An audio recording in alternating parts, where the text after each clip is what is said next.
are you going? I'm good. How are you? Yeah, I'm good. It's been a while since we've been in the studio. It's good to be back. I've missed it. I don't think we've been it this year. It's been a few months. Yeah, it's been a few months. The first part of the year is always busiest in property management. Yes. Well, property management's always busy, but I feel like the first part is particularly rough. It's quite unhinged, actually, with how busy it is. It's good though, keeps you on your toes. Yes. Well, speaking of busy and how busy our property managers are, it's kind of a nationwide problem at the moment with just, you know, how much they have to do in a day, I think. It just seems to be taking a bit of a toll, I think. Yeah, definitely. But our property managers, they're really good. They deal with so much in a day. They have to wear so many different hats. And we thought we could do a podcast today on like frequently asked questions, on what they're getting asked all the time by our tenants and landlords.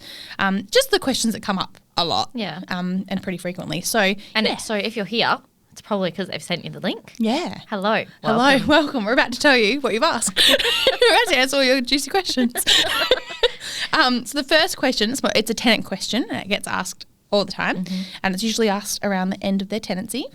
They ask, where has my 2 weeks rent gone that I paid at the start? What's happened to it? It should be, can I have it back with my bond? No, you can't. No. You've used it.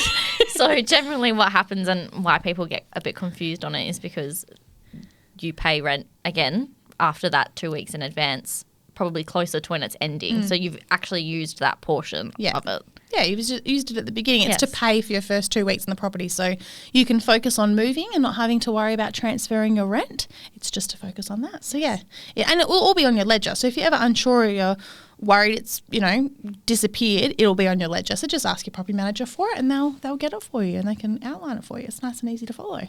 Beautiful. Our next one, why am I paying for water usage? So this is a question from our owners a lot. Statement time. Yeah, it's statement time. So you'll get your statement at the end of the month and you'll notice that you might have paid a $250 water bill, but no money's come in. You're like, well, why am I paying for the water, especially the usage part? Where is that money? Well, Making you answer all of yeah, them. that's okay. Happy to be here, putting me on the spot, making sure I know my job. Well, This is actually a test. and this doesn't just go just in time for performance. Yeah. Well, the way we have to process everything at Davey is that all bills go through to the owner, and then anything that requires tenant reimbursement obviously gets reimbursed from the tenant. So we pay the full bill out of your card, and then the tenant reimburses you with their portion. So you'll pay for service charges as an owner, and the tenant will pay for water, but you will pay for the whole bill, and then you'll be reimbursed. So sometimes that doesn't reflect into your next statement. Yeah, because say, for example, the bill comes in on the 29th of the month, we invoice the tenant the usage portion and then they've got 14 days to pay. Yeah. So you might not get that until the end of the following month, but it will come back to you as long as the tenants are paying, which I'm sure they will. And we've got a process if they don't. So, yeah, it all comes back. Beautiful. Yeah. And the next one that we've got is when can we increase the rent? Oh, yes. Refer to our previous podcast. Yes, we did put this on our previous podcast. It is confusing because the laws have changed, and I think there was some confusion when the reforms came in about rent increases, like when that actually came into effect, if there was leases already pre-existing, what that meant. But really, the general rule now is every 12 months. It can be written into an existing agreement, or it could just be if you've got a 12-month lease, it might just be every time at renewal they look at the rent. We do like a market analysis to see if it's still in line with the market, and then the rent can be increased. But it can't be increased any more than 12 months, whether you're on periodic or fixed term. Yep, absolutely.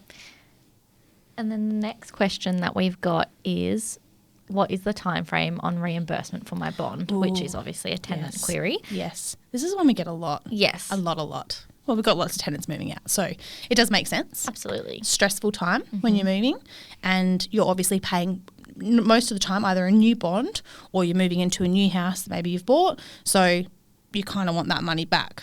Really. Yeah, it's very costly, obviously, and we know that. And we definitely sympathise with that, and we try and make it as seamless as possible. Yeah. There is no legislation. No, there's not. The only piece of legislation that there is in terms of that time at the end and that process is the 14 days to get the final done in. So you have to make sure that the final is complete within 14 days of the tenant moving out of the property.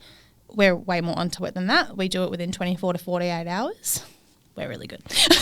See one of our dedicated BDMs to bring on your property if you like. Yes, because we're amazing. So that's the only part of legislation. But then when it comes to, you know, if the tenant hasn't left it in the same condition that they've received it in, minus fair wear and tear, we've always got to take that into consideration, then there is no real guidance on how long that can take. You got to be reasonable with it. You can't let it drag on for months and months and months. But we're also relying on contractors, because if we have to get people back in, or even the tenant, like if the tenant's allowed to go back, if the owner gives them that opportunity, that takes time. And then you've got to go back and have a look at it and make sure everything's been done. Contractors, there's delays with contractors at the moment. It's so hard to get contractors out to properties because they're so busy. I feel like everyone's just busy at the moment. Everyone's flat out. Yeah. And then on the tail end of that process as well, we have to have the owner's written permission to release the bond. Exactly. So we can't do it without their permission. Sometimes they're overseas or away, and sometimes just hard to get in contact with.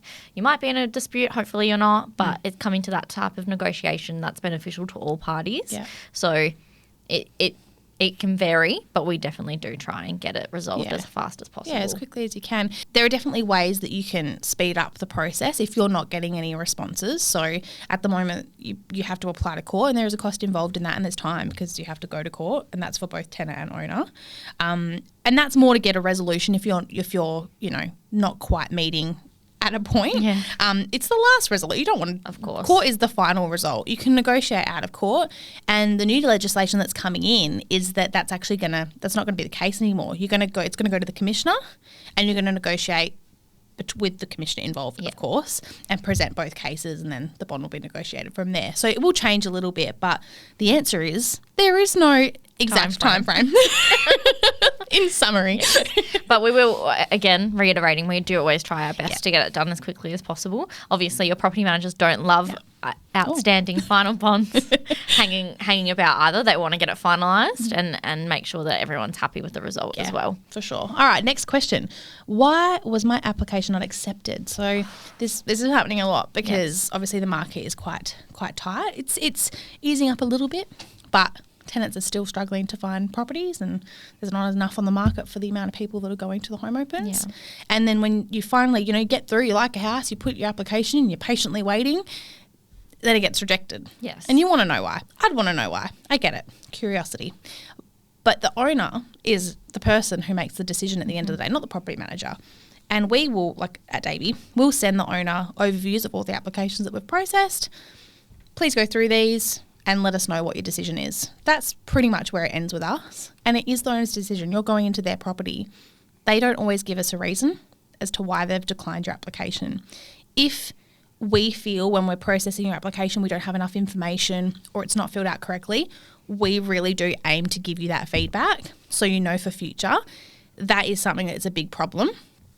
If you don't do it right in the first place and we have to chase things up, there might be an application that's been filled incorrectly.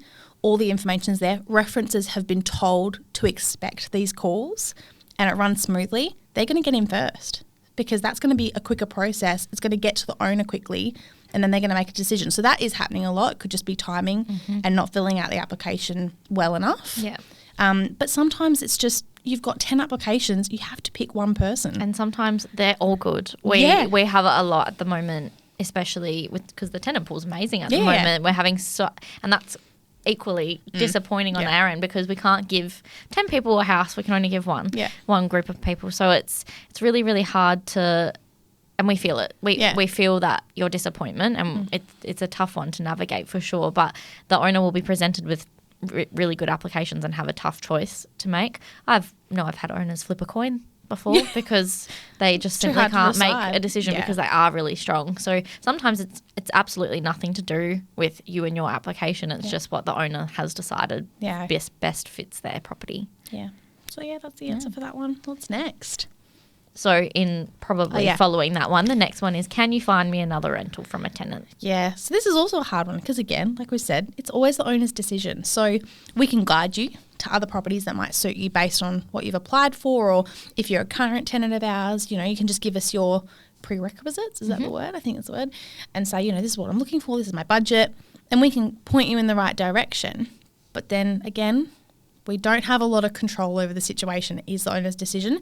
If you're a tenant with us, the beauty of that is your reference is done straight away and we can tell the owner, hey, it's one of our tenants, like they're, really good or whatever the situation is, and we can give them the information quickly. So again, comes into the speediness of it all. But we can't just say, oh, hey, we've got another one. We'll put you straight into it. Yeah, we don't have authority over that. It's not our home. Yeah. We just manage it. Correct. Good one. That was nice and easy. Why has maintenance still not been done? So this is a tenant question. So it's usually a follow-up for maintenance requests. Yep. And it's varied. So the varied. reasons are varied. Yeah. Again, coming back to contractor availability, cost. Cost is a big one. If it's a huge cost, and the owner would like to seek a second opinion, they're more than welcome to and entitled to do that. So that can also take time. Also, then in turn of that, making availability with the contractors and you to be able to come through the property. It could be that we're just not hearing back from the owner with their authority on how to proceed. There's so many different reasons, and we do our best at Davey to let you know and communicate that with you and just say this is a situation, or we're not hearing back, or the owner's just not in the position right now to be fulfilling this. But yeah, it's fine to ask this question, but it is a question that comes up a lot. But we hope we communicate enough with you guys that you know where it's kind of sitting. And on the flip side of that, with contractor availability and quoting on the owner's side, I think sometimes it's like, oh, can I have 3-4 quotes? That's not always feasible, and not a lot of contractors do free quotes anymore. It's just not like they'll charge a call out, and then is it worth doing that? Probably not. We've got reputable contractors that we use, that we actually interview our contractors and make sure that we align business wise, and that they're going to do a good job, and they're affordable as well. We don't try not to use anyone that's outrageous with their prices. All right, next question. So can I have NBN set up in my rental? This is kind of a tenant and owner question I think we get. Yeah, definitely. And it's not one that we're very well versed in. No, NBN, we don't do NBN. No. It's not our thing. No. So to answer the question, you have to request it, because the installation of NBN requires drilling through a wall and a ceiling, maybe, I think. I'm not 100% sure on the process. I know that they do have to drill into something, which then requires owner approval, obviously, because it's an alteration to the property. And I know sometimes owners have preferences on where they would like those things put. So you still have to request it. From the owner? From the owner. Well, through us to provide to the owner. Generally, there's no issue with it. But yeah, just still request it through a property manager. And I think before you rent somewhere, probably check NBN website. Yes. That's really important. Yeah. To make sure that you can get the coverage where you're going to be. Yeah, for sure. Yeah. So next question. This is from tenants. Actually, it's from both, really. But why is my water bill so high? So you may have a leak. Or you just take really long showers. So a few scenarios. So generally, if it's like very, very high compared to your last bill, Water Corp will automatically put it on the bill for a tenant to check for leaks. Yep. And we will send you the link on Water Corp so that you can do a leak detection test. It's really simple. It takes only 15 minutes. And it's really easy. So you just follow that process and send it to your property manager. Water Corp, the website, will tell you if it seems like there is a small leak or a big leak or anything like that. And then we can arrange a plumber to attend. And then from there, they can provide us the details to do a leak detection test. And then the other scenario is just taking really long showers or You've got extended periods of water use and just higher usage of water, you then go into the next tariff. Yes. Which increases the amount of water that you pay for as well. So there's a few different scenarios. Do you want to take us through what the tariffs mean?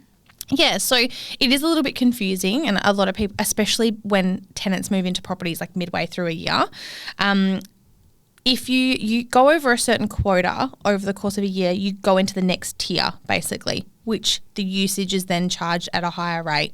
So the longer you do that and the more water you use, the higher your bill is going to be. There is a great article on the Water Corp website that will explain this so much better than I will.